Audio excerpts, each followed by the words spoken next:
하나님 말씀 히브리서 10장 19절로 25절까지 말씀입니다. 히브리서 10장 19절로 25절.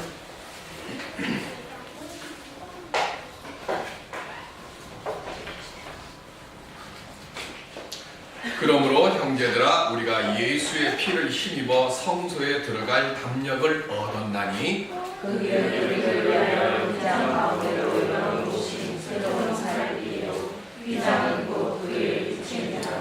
또 하나님의 집 다스리는 큰 제사장이 계심에 우리가 마음의 부임을 받아 악한 양심으로부터 벗어나고 몸은 맑은 물로 씻음을 받았으니 참 마음과 온전한 믿음으로 하나님께 나아가자. 또 약속하신 이는 미쁘시니 우리가 믿는 도리의 소망을 움직이지 말며 굳게 잡고 서로 돌아보아 사랑과 선행을 격려하며 우리를 대하는 어떤 사람의 습관과 같이 하지 말고 오직 권하여 그 날이 가까움을 볼수록 더욱 그리하자. 아멘.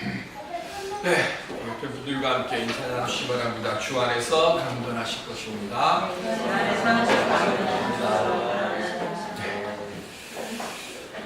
연탄길의 저자죠. 이철환 씨의 이야기입니다.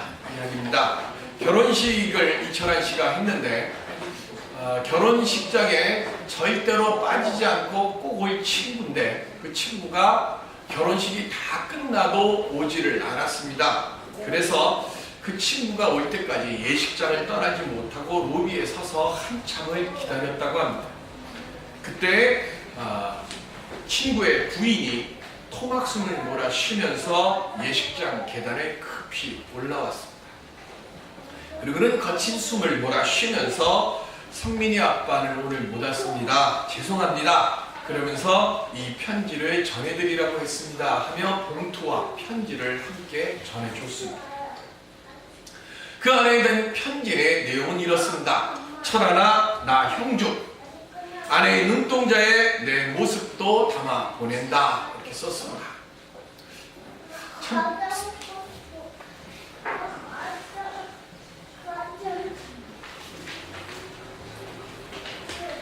표현이 참 멋있죠. 아내의 눈동자에 내 모습도 담아 보낸다. 내성 마비로 몸이 불편한 친구입니다. 어려서부터.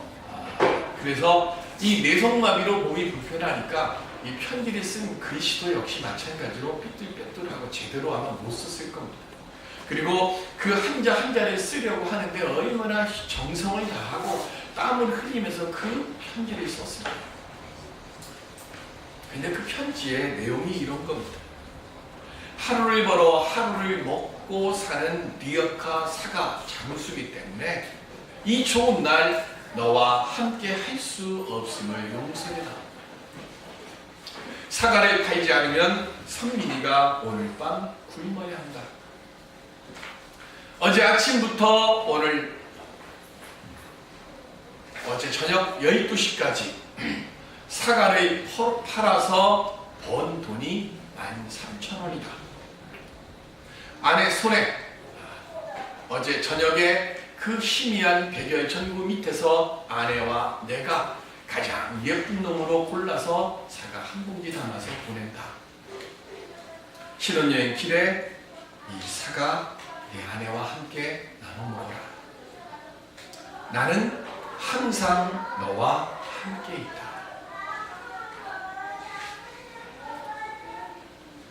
편지와 함께 봉투 속에 사과 한 봉지 그리고 축의금 13,000원. 내성마비로 몸이 불편했던 친구와 아주 어려서부터 함께 지냈던 친구입니다. 거짓 없이 허물과 숨김 없이 내 모든 것을 보여줄 수 있는 그런 관계를 맺을 수 있는 친구.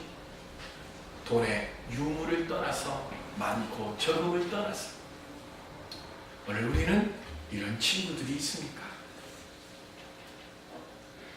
이렇게 모든 이해 특실 따지지 않고 내 모든 것을 보여주고 내가 아플 때 아프다고 내가 힘들 때 힘들다고 그리고 내가 기쁠 때 기쁘다고 함께 이야기를 나눠줄 수 있는 그런 친구, 그런 부부, 그런 가족이 되어질 때 우리의 삶은 아무리 힘들어도 다시금 일어설 수 있는 힘을 그 사랑 안에서 나누고 얻게 될 수 있을 줄로 믿습니다. 이 시간 사랑과 은혜, 우리에게 친구가 되어 주시고자 먼저 우리를 찾아와 주신 우리 주님이 계십니다. 그 주님과 함께 아름다운 동행을 함께 해나가는 그런 가정, 그런 교회, 그리고 그런 믿음의 삶을 살아갈 수 있는 우리 모두가 될 수 있기를 주님의 이름으로 축원드립니다. 그럼 어떻게 하면 그렇게 아름다운 동행을 행할 수 있을까요? 오늘 본문에서는 복음의 존엄성에 대해서 기록을 하고 있습니다. 그 본문의 시작이 19절 예수의 피를 힘입어 성소에 들어갈 담력을 얻었다고 했습니다. 하나님의 영광된 자리, 그 존전 앞에 우리가 나갈 수 있도록 준비될 때까지 하나님께 가르침과 훈련을 받을 수 있게 되었다는 것을 말합니다. 하나님께서는 이 세상에서나 하늘나라에서나 우리와 함께 계시기를 원하십니다. 그런데 우리가 타락된 인간이기 때문에 우리가 하나님께 나아갈 수 있는 방법이 없습니다. 그래서 오늘 본문에 보면 그 길을 열어주시기 위해서 예수 그리스도께서 대속의 보혈을 흘려주셨고 이 외에는 하나님께로 이를 길이 없음을 지금 말씀하고 있습니다. 그러면서 예수 그리스도의 보혈의 은혜로 하나님께로 나갈 길을 얻은 우리들이 그러면 이 구원의 특권을 어떻게 지켜야 할까를 믿음과 소망과 사랑의 세 가지로 설명하고 있습니다. 첫 번째로 22절 말씀에 보면 세례를 통해서 정결함을 얻었으니 참 마음과 온전한 믿음으로 하나님께 나아가라고 말씀하고 있습니다. 모든 성도들이 나올 때마다 우리의 마음속에 있는 의심이 있습니다. 우리의 마음속에 있는 염려가 있습니다. 그것 때문에 하나님 앞에 나아가는 길에 걸림돌이 되지 말고 불신하는 것이 아니라 하나님을 신뢰하도록 주님께 그렇게 나아가도록 만날 때마다 믿음으로 함께 하나님을 바라보고 주 앞에 나가도록 믿음으로 격려하라는 것. 사도행전 16장 30절로 31절에 보시면 시작. 그들을 데리고 나가 이르되 선생들이여 내가 어떻게 하여야 구원을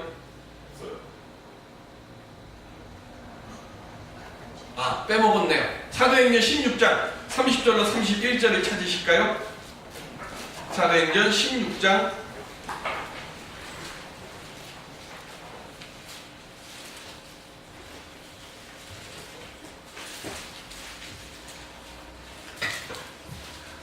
16장 30절 31절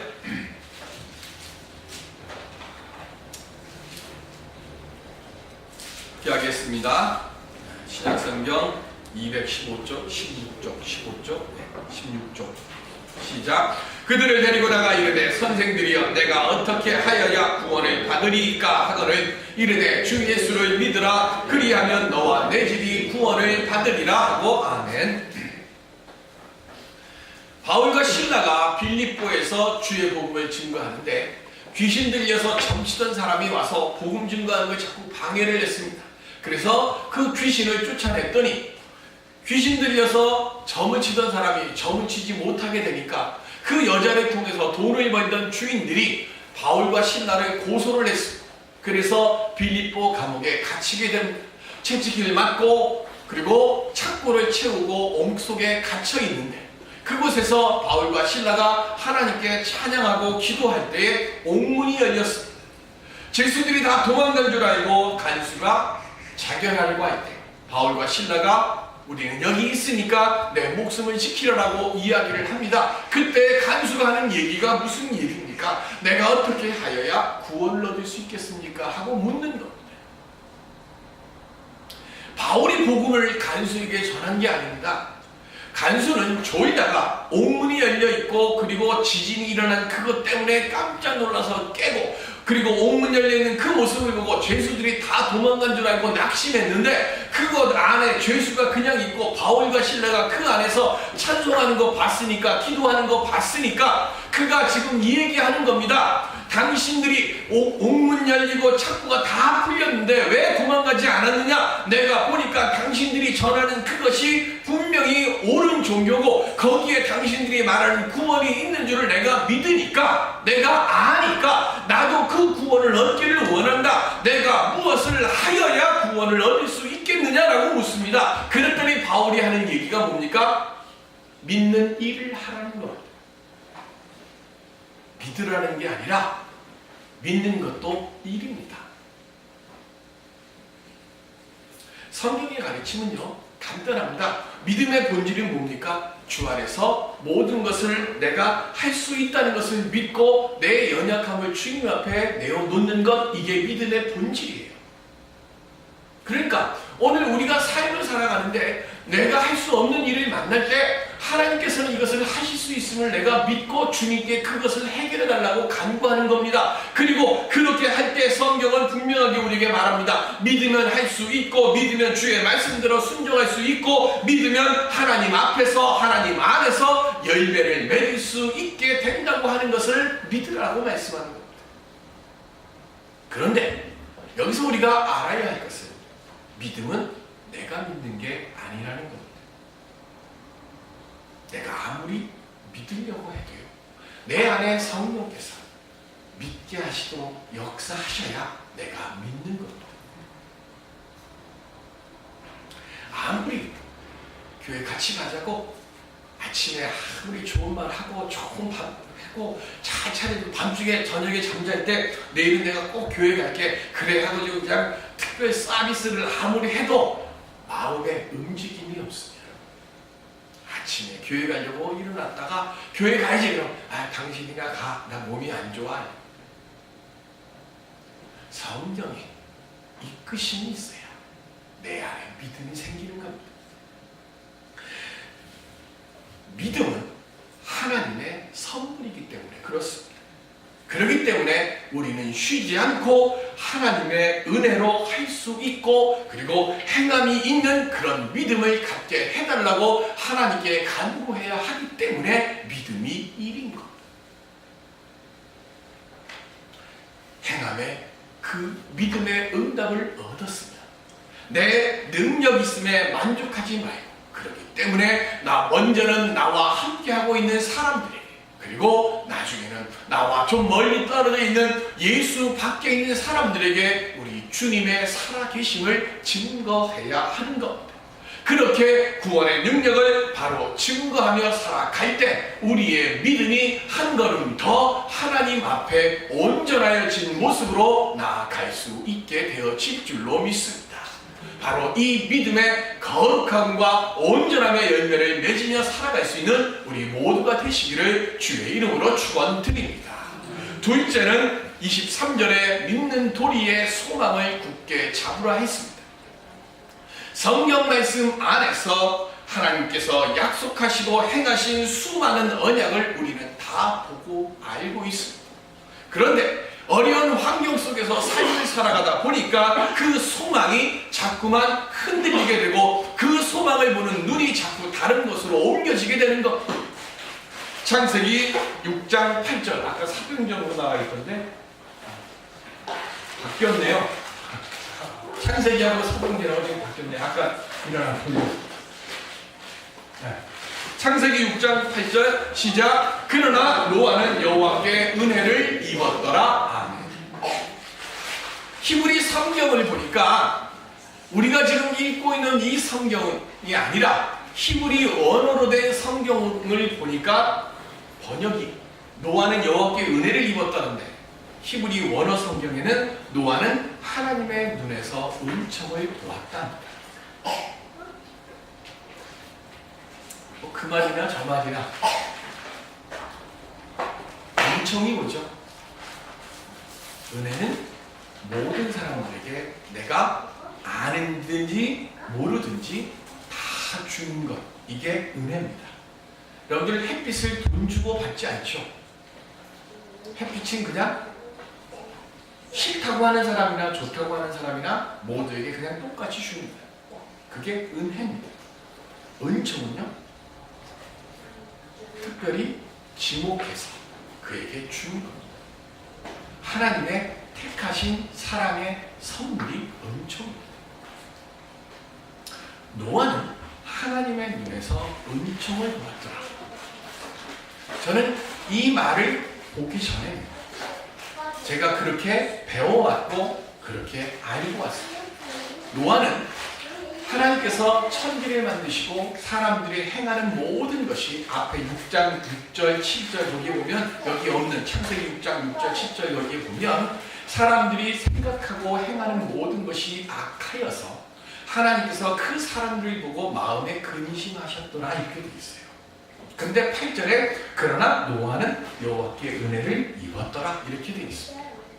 그래서 저는 노아는 그 모든 악한 사람들 속에서 살면서 원래부터 노아는 특별하게 은혜로운 사람으로 하나님으로부터 택함을 받았고, 그래서 그 은혜로운 사람으로 택함을 받아서 그로 하여금 또 하나 우리가 제가 배웠던 것, 우리 어린이 교회학교 다니면서 불렀던 노래, 노아 할아버지 배를 짓는다, 높은 산 꼭대기에 배를 짓는다 이렇게 배웠어요. 그것도 잘못이고, 노아는 원래부터 특별하게 은혜가 있고 믿음이 있고 신실했던 사람이 아니라 사랑을 받아봐야 사랑인 줄 알고 남에게 사랑을 줄 알죠. 감사를 알아야 내가 누군가에게 받은 것에 대한 그 소중함을 알고 나도 누군가에게 줄 수 있는 사람이에요. 그런데 노아 시절 당시에는 모든 사람들이 다 악했습니다. 그러면 악한 사람들 속에서, 성경에 분명히 창세기에 그렇게 되어 있으니까 악한 사람들 속에서 나고 자란 노아니까 보고 배운 건 뭐밖에 없습니까? 악한 것밖에 없습니다. 노아는 악한 속에서 살았던 사람이에요. 그런데 그 악한 속에서 사는 노아가 어느 순간 하나님의 눈에서 은총을 보게 되는 겁니다. 그의 마음이 움직인 겁니다. 그 당시에 노아만 하나님의 눈을 본 게 아니라 그때 살고 있던 모든 사람들도 다 하나님의 눈을 보았을 겁니다. 그런데 그 하나님의 눈을 보면서 거기서 하나님의 특별하심에 사랑하심에 마음이 움직인 사람은 노아 한 사람이었다는 거예요.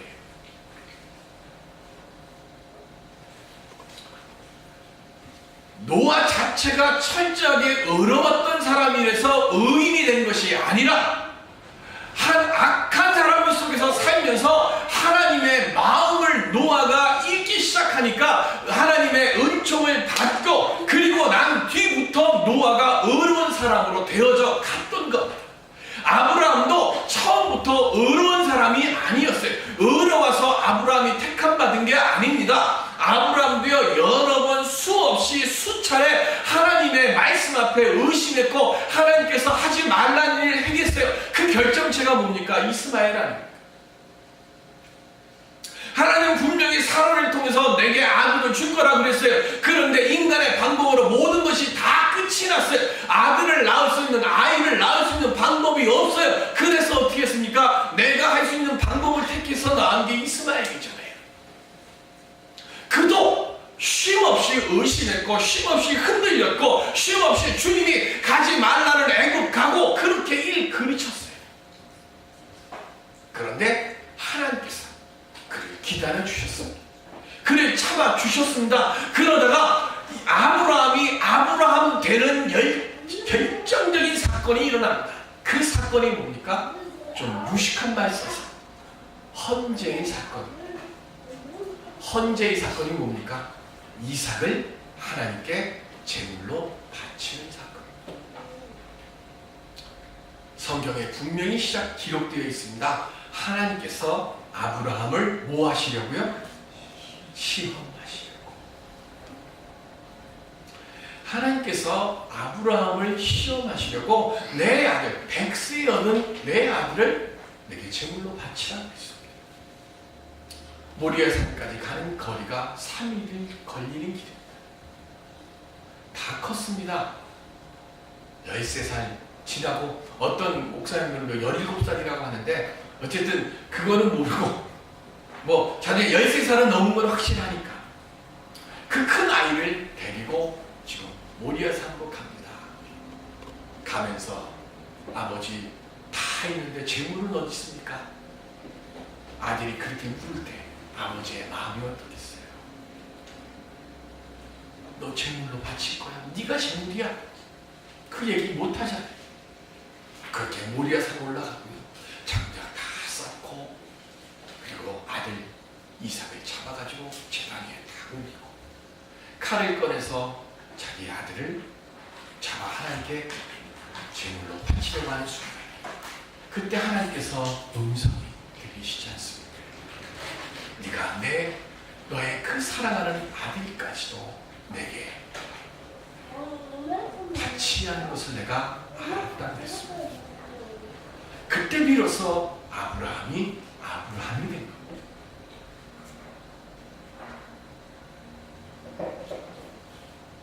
야곱도 그랬고 모세도 그랬고 다윗도 그랬고 엘리야도 그랬고 성경 속에 나오는 모든 수많은 위인들이 다 그들이 믿음이 좋아서 처음부터 그렇게 된 것이 아니라 그들이 하나님의 은총을 알고 그것에 대해서 하나님의 은총 안에서 내가 귀한 사람이 되었음을 순간순간마다 흔들릴 때마다 넘어질 때마다 하나님께 감사로 고백하면서 그렇게 되어져 갔던 겁니다. 오늘 우리들도 환경 때문에 소망을 잃어버리고 낙심하며 좌절하며 소망을 잃어버리고 하나님의 도우심을 보지 못하게 될 때가 얼마나 많습니까? 한 가지만 기억하십시오. 우리 삶의 문제의 해결을 할 수 있는 길은 내 안에 있지 않고 오직 하나님의 은총 안에만 있음을 믿으시기를 바랍니다. 하나님을 바라보고 믿음 안에서 소망의 걸음을 멈추지 말고 걸어갈 때 그때 반드시 하나님께서 우리 삶의 모든 어려움을 이겨갈 수 있도록 역사하여 주실 줄로 믿습니다. 그 도우심의 하나님을 만나는 소망의 힘찬 걸음을 내딛는 우리 모두가 되시기를 주의 이름으로 축원드립니다. 세 번째로 24절에 서로 돌아보아 사랑과 선행을 격려하라고 말씀했습니다. 사랑으로 서로 모이고 그리스도인의 마땅한 의무를 공식적으로나 사적으로 서로 나누라고 하는 말씀입니다. 성경에 기록되어 있는 당시에 예수 믿는 사람들의 삶은 많은 고난들이 넘쳐났습니다. 특별히 로마는 많은 우상들이 넘쳐났습니다. 1999년 9월에 남미에 있는 프랑스령 가이아니에서 무궁화 3호 위성을 발사했습니다. 참 오래된 일이라서 저도 가물가물했어요. 무궁화 위성을 언제 쐈는가? 그런데 이 무궁화 3호 위성을 발사할 때 세계 해외 토픽에 나왔던 뉴스가 하나 있습니다.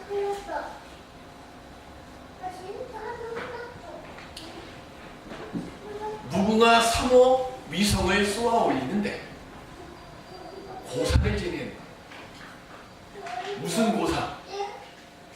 고사에 필요한 게 뭐가 있죠? 돼지머리. 가이아니아에도 돼지가 있습니다. 그런데 가이아니아에 있는 돼지를 쓰면 부정탄다고 한국에서 돼지를 잡았습니다. 두 번째로 돼지머리를 냉동해서 가져가면 부정탄다고 그것도 냉동하지 않고 공소해가지고 가져갔습니다. 무궁화 3호 위성을 발사하기에 앞서서 상다리 차려놓고 돼지머리 올려놓고 돼지 콧구멍에다가 돈 꽂아놓고 제사를 지냈는데 그게 얼마나 신기한 일인지 해외 외신의 기자들이 그것을 사진을 찍어갖고 뉴스에 봤습니다. 1999년 9월에 그것도 지구 대기권 바깥으로 나가는 최첨단 위성을 발사하면서 거기서 고수례를 하고 있습니다. 2000 2000년 전에는 어떻게 했습니까? 예수 믿는다. 우상 섬기지 않는다. 시저가 우리의 구세주입니다. 고백해야 합니다. 예수 믿기 때문에 나는 하나님이 예수가 내 그리스도십니다. 우리의 구원자십니다. 해야 되기 때문에 사람들 앞에서 말하지 못합니다. 당연히 좋은 일자리 얻지 못합니다. 삶이 궁핍해집니다. 예수 믿는 사람들이 서로 붙잡아가서 박해가 가장 심했던 시절. 그래서 서로가 의지가 되어야 하는 그때 서로가 서로를 믿지 못합니다. 그래서 히브리 기자가 말합니다. 모이기를 패하지 말고 모여서 함께 하라는 겁니다. 격려해 주라는 겁니다. 위로해 주라는 겁니다. 세상 삶이 힘들고 어려워지면 신경 날카로워집니다. 그리고 누군가에게 위로받고 싶어집니다. 그런데 히브리서 기자가 말합니다. 위로 받으려 하지 말고 먼저 위로해 주는 사람이 되라고 하는 겁니다. 슬픔을 당하고 어려움을 당하고 그리고 마음속에 고통을 당하고 있는 사람들에게 어줍지 않은 말로 위로하면 더 상처만 듭니다. 최고의 위로가 뭡니까? 말없이 그냥 같이 있어주는 겁니다. 같이 울어주고 그 손잡고 손 두드려주고 나도 당신 마음 압니다. 오늘 이런 사랑의 성도들이 되시고 사랑의 가정이 될 수 있기를 바랍니다. 베드로전서 3장 8절로 9절 마지막으로 말하노니 너희가 다 마음을 같이 하여 동정하며 형제를 사랑하며 불쌍히 여기며 겸손하며 악을 악으로 욕을 욕으로 갚지 말고 도리어 복을 빌라 이를 위하여 너희가 부르심을 받았으니 이는 복을 이어받게 하려 하시니라. 아멘.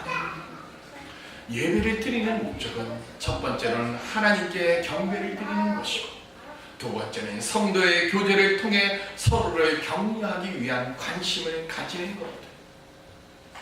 오늘 예배를 드리며 함께 앉아있는 우리들이 하나님의 거룩한 은혜를 통해 아름다운 사랑을 함께 나누어주는 아름다운 격려 공동체가 되어야 될 줄로 믿습니다.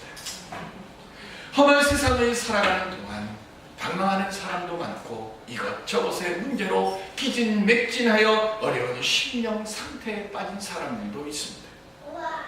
실패해서 넘어지는 사람도 있고 상처 입고 버림받은 사람들도 있을 겁니다. 우리 그 마음으로 이 자리에 나왔을 것입니다. 하나님이 말씀합니다.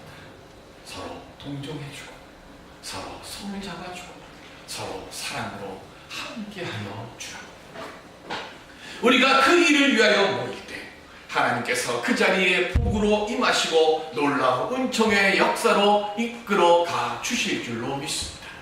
이 귀한 은혜의 역사를 통하여 우리의 삶의 문제가 복으로 바뀌어지는 아름다운 믿음과 소망과 사랑의 귀하고 복된 열매를 감사함 속에서 맺으며 살아갈 수 있는 우리 모두가 되시기를 주의 이름으로 축원드립니다.